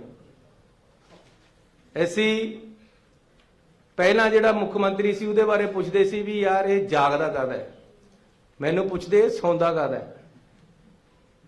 ਅਸੀਂ ਦਿਨ ਰਾਤ ਮਿਹਨਤ ਕਰਕੇ, ਹੁਣ ਸਾਡਾ ਅੱਜ ਵੀ ਦਫ਼ਤਰ ਲੱਗਿਆ ਹੋਇਆ ਹੈ, ਕੱਲ ਨੂੰ ਵੀ ਲੱਗਣਾ ਹੈ ਤੇ ਪਹਿਲੀ ਵਾਰ ਹੈ ਕਿ ਛੁੱਟੀ ਵਾਲੇ ਦਿਨ ਵੀ ਖਜ਼ਾਨਾ ਖੁੱਲ੍ਹਾ ਹੈ ਸਾਡਾ। ਅੱਜ ਸਾਡਾ ਖਜ਼ਾਨਾ ਖੁੱਲ੍ਹਾ ਹੈ। ਇਸ ਕਰਕੇ ਜਿਹੜੇ ਕਹਿੰਦੇ ਸੀ ਜੀ ਖਜ਼ਾਨਾ ਖਾਲੀ ਹੈ, ਅਸੀਂ ਅੱਜ ਹੁਣ ਛੁੱਟੀਆਂ ਵਾਲੇ ਦਿਨ ਵੀ ਖੋਲ ਕੇ ਰੱਖਦੇ। ਪੰਜਾਬ ਨੂੰ ਇੱਕ ਨਵੀਂ ਦਿਸ਼ਾ ਦੇਣ ਦਾ ਸਾਡਾ ਇੱਕ ਤਕੜਾ ਉਪਰਾਲਾ ਹੈ। ਆਉਣ ਵਾਲੇ ਸਮੇਂ 'ਚ ਸਾਡਾ ਕਿਆ ਸੋਚ ਹੋਏਗੀ ਇਹ ਵੀ ਅਸੀਂ ਇਲੈਕਸ਼ਨ ਤੋਂ ਪਹਿਲਾਂ ਦੱਸਾਂਗੇ। ਫਿਲਹਾਲ ਅਸੀਂ ਸਰਕਾਰ ਦੇ ਤਾੜੇ ਨੂੰ ਸਿੱਧਾ ਕਰਨ ਲੱਗੇ ਹੋਏ, ਜਿਹੜਾ ਇਹਨਾਂ ਨੇ ਉਲਝਾਇਆ ਹੋਇਆ ਸੀ। ਹੁਣ ਅਸੀਂ ਸਿੱਧੀ ਗੱਡੀ ਤੋਰ ਲਈ। 842 ਨਵੀਆਂ ਬੱਸਾਂ ਪਾਈਆਂ। ਮੈਂ ਉਸ ਦਿਨ ਕਿਹਾ ਸੀ ਯਾਰ ਇਹ ਕਹਿੰਦੇ ਜੀ ਇਹ ਮੱਝਾਂ ਵੀ ਚੋ ਲੈਂਦਾ ਹੈ। ਕਹਿੰਦੇ ਜੀ ਇਹ ਰਿਕਸ਼ਾ ਵੀ ਚਲਾ ਲੈਂਦਾ। ਮੈਂ ਕਿਹਾ ਮੈਂ ਅੱਜ ਦਿਖਾ ਰਵਾਂਗੇ, ਮੈਂ ਬੱਸ ਵੀ ਚਲਾ ਲੈਂਦਾ। ਉਹਦੇ ਨਾਲ ਬੱਸ ਚਲਾ ਕੇ ਦਿਖਾਈ ਹੈ। ਤੇ 842 ਬੱਸਾਂ ਅਸੀਂ ਇਹਨਾਂ 100 ਦਿਨਾਂ ਵਿੱਚ ਹੀ ਪਾਸ ਕੀਤੀਆਂ, ਇਹਨਾਂ ਦੇ ਵਿੱਚ ਹੀ ਖਰੀਦੀਆਂ, ਇਹਨਾਂ ਵਿੱਚ ਹੀ ਚੈਸੀਆਂ ਖਰੀਦ ਕੇ ਬੱਸਾਂ ਬਣਾਈਆਂ ਤੇ ਇਹਨਾਂ ਦੇ ਵਿੱਚ ਹੀ ਅਸੀਂ ਚਲਾ ਦਿੱਤੀਆਂ। ਤੇ ਇਹਨਾਂ ਦਿਨਾਂ ਵਿੱਚ ਜਿਹੜੇ ਨਜਾਇਜ਼ ਬੱਸਾਂ ਚੱਲਦੀਆਂ ਸੀ ਉਹਨਾਂ ਨੂੰ ਫੜ ਕੇ ਅੰਦਰ ਦਿੱਤਾ ਹੈ। ਇਸ ਕਰਕੇ ਅਸੀਂ ਪਾਰਦਰਸ਼ੀ ਸਰਕਾਰ ਦੇਣੀ ਹੈ, ਕਰਪਸ਼ਨ ਰਹਿਤ ਸਰਕਾਰ ਦੇਣੀ ਹੈ। ਬਹੁਤ ਸਾਰੇ ਬੰਦਿਆਂ ਨੂੰ ਅਸੀਂ ਫੜ ਕੇ ਅੰਦਰ ਕੀਤਾ ਹੈ ਜਿਹੜੇ ਕਰਪਸ਼ਨ ਕਰਦੇ ਹੈ, ਨਸ਼ੇ ਵੇਚਣ ਵਾਲਿਆਂ ਦੇ ਪਿੱਛੇ ਪਏ ਹੈ। ਤੇ ਨਾਲ ਨਾਲ ਅਸੀਂ ਇੱਕ ਅੱਛਾ ਪ੍ਰਸ਼ਾਸਨ ਦੇਣਾ ਹੈ ਤੇ ਲੋਕਾਂ ਨੂੰ ਲਾਈਵਲੀਹੁੱਡ ਲਈ, ਸਹੀ ਜੀਵਨ ਦੇਣ ਲਈ ਉਹਨਾਂ ਨੂੰ ਸਸਤੀ ਹਰ ਚੀਜ਼ ਮੁਹੱਈਆ ਕਰਾਣੀ ਹੈ, ਤਾਂ ਕਿ ਕਿਉਂਕਿ ਜਿਹੜਾ ਸਰਕਾਰ ਦਾ ਪੈਸਾ ਉਹ ਲੋਕਾਂ ਦੇ ਘਰ ਜਾਣਾ ਚਾਹੀਦਾ, ਕਿਸੇ ਇੱਕ ਦੇ ਘਰ ਨਹੀਂ ਜਾਣਾ ਚਾਹੀਦਾ। ਇਸ ਕਰਕੇ ਉਹ ਸਰਕਾਰ ਦੇ ਪੈਸੇ ਨੂੰ ਅਸੀਂ ਦਾ ਖਜ਼ਾਨਾ ਲੋਕਾਂ ਵੱਲ ਨੂੰ ਖੋਲਿਆ ਤੇ ਹੁਣ ਲੋਕਾਂ ਦੇ ਘਰ ਸਰਕਾਰ ਦਾ ਖਜ਼ਾਨਾ ਜਾਣ ਲੱਗਿਆ। ਤੁਹਾਡਾ ਬਹੁਤ ਬਹੁਤ ਧੰਨਵਾਦ। ਨਵੇਂ ਸਾਲ ਦੀ ਤੁਹਾਨੂੰ ਬਹੁਤ ਬਹੁਤ ਵਧਾਈ ਹੋਵੇ। मेरा एक सवाल है कि तुसी कह रहे हो कि दिन रात काम कर रही है सरकार, खजाने खुल गए हैं, सीधे राह भी पै गई है बस, बट सिद्धू साहब थोड़ी ये सारे सीधे राह थोड़े 100 फैसले इन्हां ते क्यों क्वेश्चन करते हैं? वो कहते हैं केबल कितने होया, रेता कितने होया, बेअदबी कितने होई, नशा कितने होया? तुसी जवाब दो ये सब की है? और ये बुकलेट भी आपने चेक कराई? हाँ, ये बुकलेट भी चेक करा लो। ਦੇਖੋ ਮੈਂ ਫੇਰ ਕਹਿ ਰਿਹਾ ਕਿ ਰੇਤਾ 5.5 ਰੁਪਏ ਦਰਿਆ ਦੇ ਵਿਕਦਾ ਹੈ, ਖੱਡ ਤੇ ਵਿਕਦਾ ਹੈ। ਕੋਈ ਬੰਦਾ ਵੀਡੀਓ ਪਾ ਦੇਵੇ, ਮੈਂ ਉਹਨੂੰ 25,000 ਰੁਪਏ ਸਰਕਾਰ ਵੱਲੋਂ ਨਾਮ ਦੇ ਰਿਹਾ, ਆਪਣੇ ਵੱਲੋਂ ਨਹੀਂ। ਤੇ ਵਾਕਈ 5.5 ਰੁਪਏ ਵਿਕ ਰਿਹਾ। ਦੂਸਰਾ, ਕੇਬਲ ਦਾ ਜੇ ਅਸੀਂ ਮਸਲਾ ਛੇੜਿਆ ਨਹੀਂ, ਸਿੱਧੂ ਸਾਹਿਬ ਨੇ ਕਾਨੂੰਨ ਇਹਦੇ ਤੇ ਬਣਾਇਆ ਸੀ, ਲੇਕਿਨ ਉਹ ਅਪ ਟੂ ਮਾਰਕ ਨਹੀਂ ਬਣਿਆ। ਉਹ ਵੀ 2 ਸਾਲ ਮੰਤਰੀ ਰਹੇ, ਨਹੀਂ ਬਣਿਆ। ਲੇਕਿਨ ਇਹ ਕੇਂਦਰ ਦਾ ਹੋਣ ਕਰਕੇ ਮੈਂ ਕਿਹਾ ਸੀ 100 ਰੁਪਇਆ ਵਿੱਚੋਂ ਮੈਨੂੰ ਆ ਕੇ ਮਿਲੇ ਕਿ ਜੀ 150 ਕਰੋ। ਅਸੀਂ ਇਹਦੇ ਬਾਰੇ ਵਿਚਾਰ ਕਰ ਰਹੇ ਕੇਬਲ ਦਾ ਕੋਈ ਸਹੀ ਕਾਨੂੰਨ, ਕਿਉਂਕਿ ਕੇਂਦਰ ਦੇ ਅਧਿਕਾਰ ਖੇਤਰ ਰੇਟ ਹੈ, ਸਾਡੇ ਅਧਿਕਾਰ ਖੇਤਰ ਹੈ ਨਹੀਂ। ਇਹਦੇ ਬਾਰੇ ਅਸੀਂ ਬਣਾ ਰਹੇ ਹਾਂ। ਬਾਕੀ ਤੁਸੀਂ ਰੇਤੇ ਦੀ ਗੱਲ ਕੀਤੀ, ਤੁਸੀਂ ਬੇਅਦਬੀ ਦੀ ਗੱਲ ਕੀਤੀ। ਬੇਅਦਬੀ ਦਾ ਕੇਸ ਹੈ ਜਿਹੜਾ ਉਹ ਅਸੀਂ ਬਹੁਤ ਅੱਗੇ ਵਧਾ ਲਿਆ ਹੈ। ਪਰ ਤੁਸੀਂ ਤਾਂ ਕਿਹਾ ਸੀਗਾ 48 ਘੰਟੇ ਚ ਸੁਲਝਾਵਾਂਗੇ। ਇਹ ਤਾਂ ਦਰਬਾਰ ਸਾਹਿਬ ਵਾਲੀ ਗੱਲ ਸੀ। ਮੈਂ ਦਰਬਾਰ ਸਾਹਿਬ ਦੀ ਗੱਲ ਕਰੀਏ ਤਾਂ ਤੁਹਾਡੀ ਸਰਕਾਰ ਨੇ ਕਿਹਾ ਕਿ 48 ਆਵਰਸ ਦੇ ਵਿੱਚ ਅਸੀਂ ਇਹ ਕੇਸ ਸੋਲਵ ਕਰ ਦਾਂਗੇ। ਦੇਖੋ, ਕਪੂਰਥਲੇ ਦੇ ਵਿੱਚ ਗੱਲ ਹੋਈ, 48 ਘੰਟੇ ਦੇ ਵਿੱਚ ਅਸੀਂ ਹੱਲ ਕਰਕੇ ਬੰਦਾ ਫੜ ਕੇ ਅੰਦਰ ਦੇਤਾ। ਜਿਹੜੀ ਹਰਮੰਦਰ ਸਾਹਿਬ 'ਚ ਗੱਲ ਹੋਈ ਹੈ ਉਹਦੇ 'ਚ ਐਸਜੀਪੀਸੀ ਇਨਵੋਲਵ ਹੈ। ਐਸਜੀਪੀਸੀ ਨੇ ਕਿਹਾ ਕਿ ਅਸੀਂ ਕਮੇਟੀ ਬਣਾਣੀ ਹੈ। ਅਸੀਂ ਧਾਰਮਿਕ ਭਾਵਨਾਵਾਂ ਕਿਸੇ ਤਰ੍ਹਾਂ ਵੀ ਸਾਡਾ ਆਪਣਾ ਵੀ ਅਕੀਦਾ ਹੈ ਹਰਮੰਦਰ ਸਾਹਿਬ ਦੇ ਵਿੱਚ। ਐਸਜੀਪੀਸੀ ਉੱਤੇ ਇਲੈਕਟਿਡ ਬੋਡੀ ਹੈ। ਉਹਨਾਂ ਨੇ ਕਿਹਾ ਕਿ ਜੀ ਅਸੀਂ ਆਪਣੀ ਆਪ ਜਾਂਚ ਕਰਾਣੀ ਹੈ। ਪਹਿਲਾਂ ਉਹਨਾਂ ਦੀ ਜਾਂਚ ਚੱਲ ਰਹੀ ਹੈ। ਜਿਵੇਂ ਉਹ ਸਾਨੂੰ ਅੱਗੇ ਕਹਿਣਗੇ ਅਸੀਂ ਅੱਗੇ ਵਧਾਵਾਂਗੇ ਗੱਲ, ਲੇਕਿਨ ਸਾਡੀ ਵੀ ਜ਼ਿੰਮੇਵਾਰੀ ਹੈ ਜਿਹੜੀ ਅਸੀਂ ਉਸ ਤੇ ਭੱਜਾਂਗੇ ਨਹੀਂ। ਉਹ ਵੀ ਅਸੀਂ ਆਪਣੇ ਵੱਲੋਂ ਵੀ ਉਹਦੇ ਉੱਤੇ ਕੇਂਦਰ ਸਰਕਾਰ ਦੇ ਨਾਲ ਮਿਲ ਕੇ ਕਰ ਰਹੇ।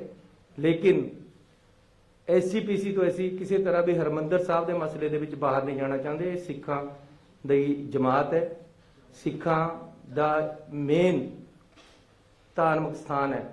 ਇਸ ਕਰਕੇ ਸਰਕਾਰ ਨੂੰ ਬਹੁਤ ਸੋਚ ਸਮਝ ਕੇ ਔਰ ਆਪਣੀ ਅਕੀਦਾ ਸਿੱਖੀ ਦੇ ਵਿੱਚ ਰੱਖ ਕੇ ਇਸ ਦੇ ਫੈਸਲੇ ਲੈਣੇ ਪੈਂਦੇ।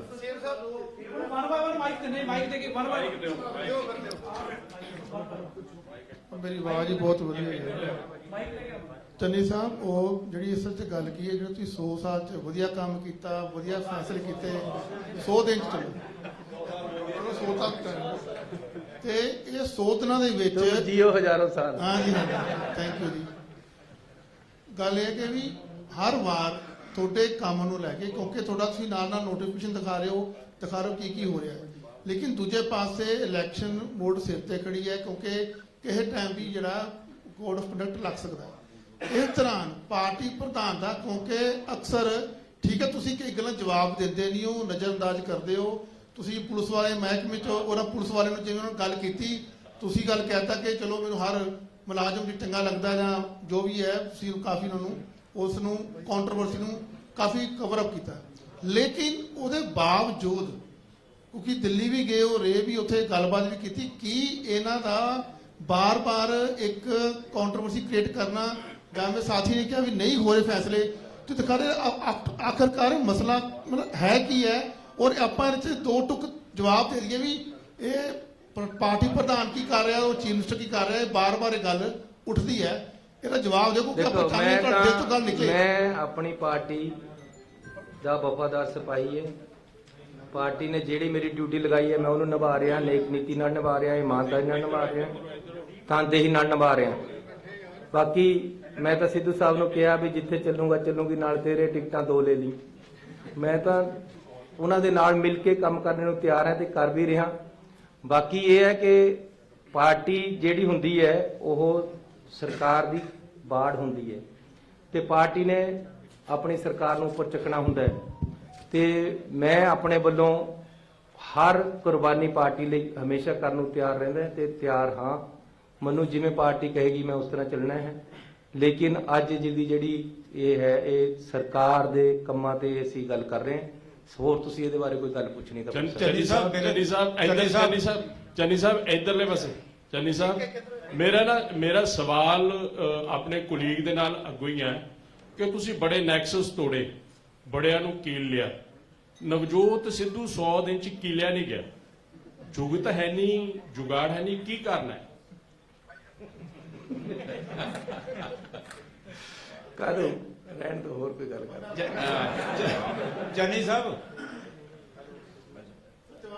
ਚੰਨੀ ਸਾਹਿਬ ਤੁਸੀਂ ਕਿਹਾ ਵੀ ਚੱਲੂਗੀ ਨਾਲ ਤੇਰੇ, ਟਿਕਟਾਂ 2 ਲੈ ਲਈ। ਇੱਕ ਟਿਕਟ ਤਾਂ ਤੁਹਾਡੇ ਕੋਲ ਹੈਗੀ ਆ, ਦੂਸਰੀ ਲੈਣ ਵਾਸਤੇ ਤਿਆਰ ਨਹੀਂ ਹੈ। ਲਗਾਤਾਰ ਹੀ ਸਵਾਲ ਵੀ ਤੁਹਾਡੇ ਉੱਤੇ ਖੜੇ ਕੀਤੇ ਜਾ ਰਹੇ ਨੇ ਕਿ ਲੋਲੀਪੌਪ ਵੰਡੇ ਜਾ ਰਹੇ ਨੇ ਜਾਂ ਕੁਝ ਵੀ ਹੈਗਾ। ਇਹ ਵੀ ਕਿਹਾ ਜਾ ਰਿਹਾ ਕਿ ਬਿਨਾਂ ਲਾੜੇ ਤੋਂ ਜਿਹੜੀ ਬਰਾਤ ਹੈਗੀ ਆ ਉਹ ਜਾ ਨਹੀਂ ਸਕਦੀ ਹੈਗੀ ਵਿਧਾਨ ਸਭਾ ਦੇ ਵਿੱਚ। ਕੀ ਲੱਗ ਰਿਹਾ ਹੈਗਾ ਕਿ ਜਿਹੜਾ ਸੀਐਮ ਦਾ ਫੇਸ ਹੈਗਾ, ਸੀਐਮ ਦਾ ਫੇਸ ਹਾਈ ਕਮਾਂਡ ਨੇ ਕਿਹਾ ਕਿ ਕੋਈ ਵੀ ਨਹੀਂ ਹੋਊਗਾ, ਹਾਈ ਕਮਾਂਡ ਹੀ ਫੇਸ ਹੋਊਗਾ। ਤੁਹਾਡਾ ਨਾਂ ਅੱਗੇ ਵਧਾਇਆ ਜਾ ਰਿਹਾ ਤੇ ਸਿੱਧੂ ਸਾਹਿਬ ਕਹਿੰਦੇ ਨੇ ਕਿ ਮੈਂ ਮੁੱਖ ਮੰਤਰੀ ਬਣਨਾ ਹੈਗਾ। ਤੇ ਇਹਦੇ ਨਾਲ ਹੀ ਮੇਰਾ ਦੂਸਰਾ ਸਵਾਲ ਇਹ ਹੈਗਾ ਕਿ ਕੱਲ ਜਿਸ ਤਰ੍ਹਾਂ ਕਿ ਪੰਥਕ ਇਕੱਠ ਕੀਤਾ ਜਾ ਰਿਹਾ ਹੈਗਾ ਸ੍ਰੀ ਦਰਬਾਰ ਸਾਹਿਬ ਦੇ ਮੰਜੀ ਸਾਹਿਬ ਹਾਲ ਦੇ ਵਿੱਚ ਬੇਅਦਬੀ ਦੇ ਮਸਲੇ ਨੂੰ ਲੈ ਕੇ, ਉਹਨੂੰ ਸਰਕਾਰ ਕਿਸ ਤਰ੍ਹਾਂ ਦੇਖ ਰਹੀ ਹੈ? ਦੇਖੋ ਬੇਅਦਬੀ ਦੇ ਮਸਲਾ ਜਿਹੜਾ ਹੈ ਇਹਦੇ ਨਾਲ ਕੋਰਟ ਵੀ ਨਾਲ ਚੱਲਦੀ ਹੈ। ਕੋਰਟ ਵੱਲੋਂ ਬੜੀਆਂ ਰਿਸਟ੍ਰਿਕਸ਼ਨਾਂ ਔਰ ਤੁਹਾਨੂੰ ਪਤਾ ਕਿ ਪਿਛਲੀ ਸਰਕਾਰ ਨੇ ਇਹਨੂੰ ਬੁਰੀ ਤਰ੍ਹਾਂ ਉਲਝਾਇਆ ਹੋਇਆ। ਸਾਨੂੰ ਉਧਰ ਵੀ ਪੂਰੀ ਲੜਾਈ ਦੇਣੀ ਪੈ ਰਹੀ ਹੈ। ਹੁਣ ਵੀ ਇੱਕ ਬੰਦੇ ਨੇ 164 ਦੇ ਬਿਆਨ ਦਿੱਤੇ ਬਾਬੇ ਦੇ ਖਿਲਾਫ। ਉਹਦੇ ਵਿੱਚ ਅਸੀਂ ਬਾਬੇ ਦੇ ਵਾਰੰਟ ਲਏ। ਬਾਬੇ ਦੇ ਬੰਦੇ ਜਾ ਕੇ ਸਟੇ ਲਿਆਏ। ਕੋਰਟ ਨੇ ਸਾਨੂੰ ਕਹਿਤਾ ਤੁਸੀਂ ਇਹਨੂੰ ਔਰ ਇਹਦੀ ਕਸਟੋਡੀਅਲ ਇੰਟਰੋਗੇਸ਼ਨ ਨਹੀਂ ਕਰ ਸਕਦੇ, ਜੇਲ੍ਹ ਜਾ ਕੇ ਪੁੱਛ ਲਓ। ਅਸੀਂ ਜਾ ਕੇ ਉੱਥੇ ਪੁੱਛਿਆ, ਜਿਹੜੀ ਸਿੱਟ ਹੈ ਉਹਨੇ ਜੋ ਮੈਨੂੰ ਦੱਸਿਆ ਗਿਆ ਸਿੱਟ ਵੱਲੋਂ, ਉੱਥੇ ਜਾ ਕੇ ਪੁੱਛਿਆ, ਉਹਨੇ ਸੈਟੀਸਫੈਕਟਰੀ ਜਵਾਬ ਨਹੀਂ ਦਿੱਤੇ। ਇਹ ਗੱਲਾਂ ਮੈਨੂੰ ਜੋ ਪਤਾ ਲੱਗੀਆਂ ਮੈਂ ਤੁਹਾਨੂੰ ਉਹ ਦੱਸ ਰਿਹਾ। ਉੱਥੋਂ ਟੀਮ ਨੂੰ ਪੁੱਛਣ ਗਏ, 3 ਵਾਰ ਟੀਮ ਨਹੀਂ ਮਿਲੀ। ਅਲਟੀਮੇਟਲੀ ਇੱਕ ਬਜ਼ੁਰਗ ਆਦਮੀ ਮਿਲਿਆ। ਹੁਣ ਫੇਰ ਬਾਬੇ ਤੋਂ ਅਸੀਂ ਕੋਰਟ ਵਿੱਚ ਕਿਹਾ ਕਿ ਸਾਨੂੰ ਇਹਦੀ ਕਸਟੋਡੀਅਲ ਇੰਟਰੋਗੇਸ਼ਨ ਦਿਓ। ਇਹ ਸਾਨੂੰ ਸਹੀ ਜਵਾਬ ਨਹੀਂ ਦੇ ਰਹੇ। ਅਸਲ ਦੇ ਵਿੱਚ ਇੱਕ ਹੋਰ ਵੀਡੀਓ ਘੁੰਮ ਰਹੀ ਹੈ। ਇੱਕ ਲੇਡੀ ਕਹਿ ਰਹੀ ਹੈ ਕਿ ਜੀ ਸੁਖਬੀਰ ਬਾਦਲ ਤੇ ਉਹ 3 ਬੰਦੇ ਜਿਹੜੇ ਭਗੌੜੇ ਇਹ ਆਪਸ ਦੇ ਵਿੱਚ ਇਕੱਠੇ। ਇਹ ਗੱਲਾਂ ਸਾਰੀਆਂ ਸਾਹਮਣੇ ਆਉਣੀਆਂ।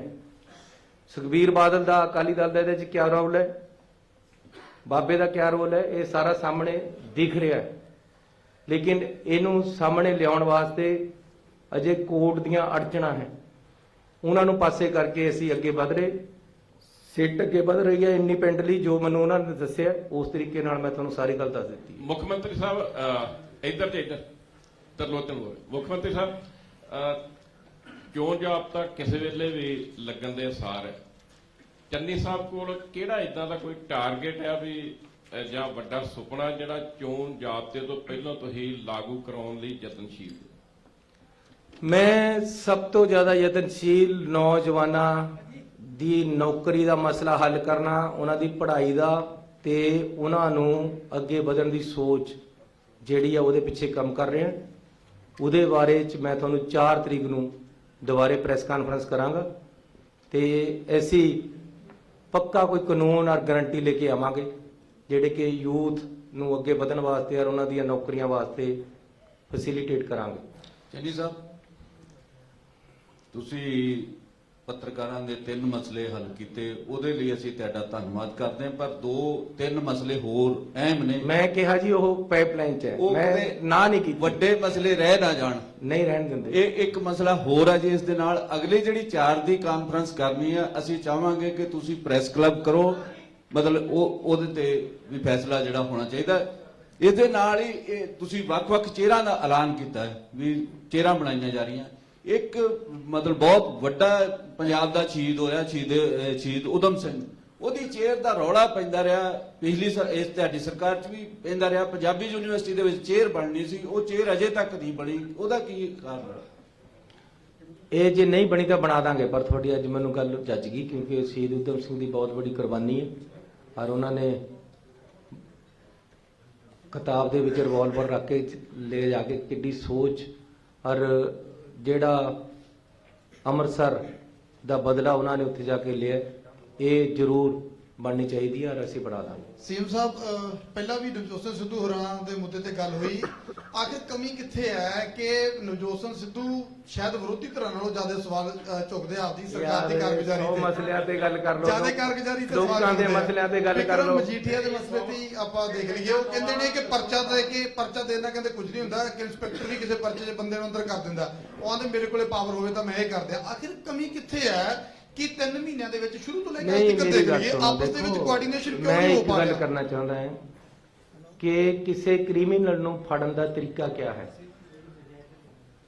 ਕਿਸੇ ਕ੍ਰਿਮੀਨਲ ਨੂੰ ਜੇ ਕਿਸੇ ਨੇ ਕੋਈ ਕ੍ਰਾਈਮ ਕਰਿਆ, ਉਹਨੂੰ ਤੁਸੀਂ ਸਭ ਤੋਂ ਪਹਿਲਾਂ ਇਹ ਤਾਂ ਪਰਚਾ ਹੀ ਦੋਗੇ ਨਾ, ਜਿਹੜੀ ਉਹਨੇ ਗਲਤ ਗੱਲ ਕਰੀ ਹੈ।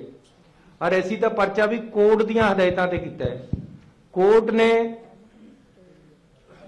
ਜਿਹੜੀ ਐਸਟੀਐਫ ਹੈ ਉਹਦੇ ਹੈੱਡ ਨੂੰ ਕਿਹਾ ਕਿ ਸਾਨੂੰ ਇਸ ਦੀ ਚੀਜ਼ ਦੀ ਰਿਪੋਰਟ ਦਿਓ, ਇਹਦੀ ਇਨਵੋਲਵਮੈਂਟ ਕਿਹਦੀ ਕਿੰਨੀ ਹੈ। ਉਹਦੇ ਵਿੱਚ ਉਹਦੀ ਇਨਵੋਲਵਮੈਂਟ ਆਈ, ਉਹਨਾਂ ਨੇ ਕੋਰਟ ਵਿੱਚ ਜਮ੍ਹਾਂ ਕਰਾਈ। ਕੋਰਟ ਨੇ ਕਿਹਾ ਤੁਸੀਂ ਇਹਦੇ ਤੇ ਕਾਰਵਾਈ ਕਰੋ। ਹਾਈ ਕੋਰਟ ਦੇ ਆਦੇਸ਼ ਹੈ, ਹਾਈ ਕੋਰਟ ਦੇ ਆਦੇਸ਼ ਪਰ ਅਸੀਂ FIR ਕੀਤੀ ਹੈ।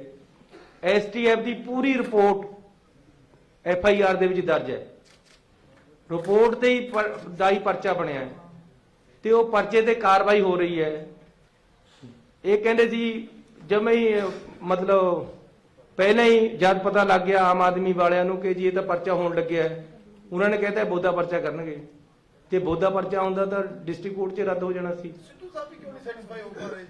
ਹੋ ਜਾਣਗੇ ਸੈਟੀਸਫਾਈ। ਮੈਂ ਤੁਹਾਨੂੰ ਦੱਸਦਾ, ਇੱਕ ਸ਼ੇਰ ਹੈ ਕਿ ਆਤੇ ਆਤੇ ਆਏਗਾ ਦਿਲ ਕੋ करार, जाते जाते बेकरारी जाएगी। फिक्र ना करो, कार सारे मसले हल कर देने। सीएम साहब, मैं कहता देता, आते आते आएगा दिल को करार, जाते जाते बेकरारी जाएगी।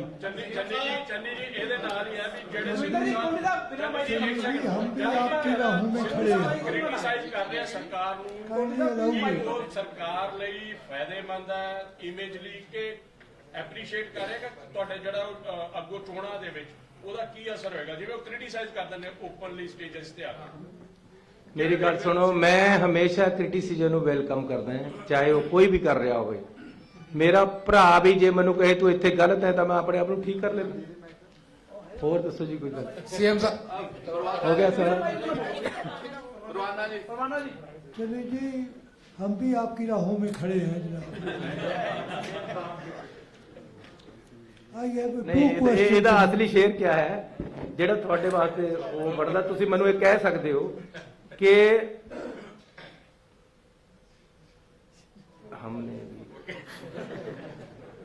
हम भी दुआएं करते थे बहार की, हमने भी दुआएं की थी बहार की, जैसे तुसी मेरे वास्ते दुआ करते रहे।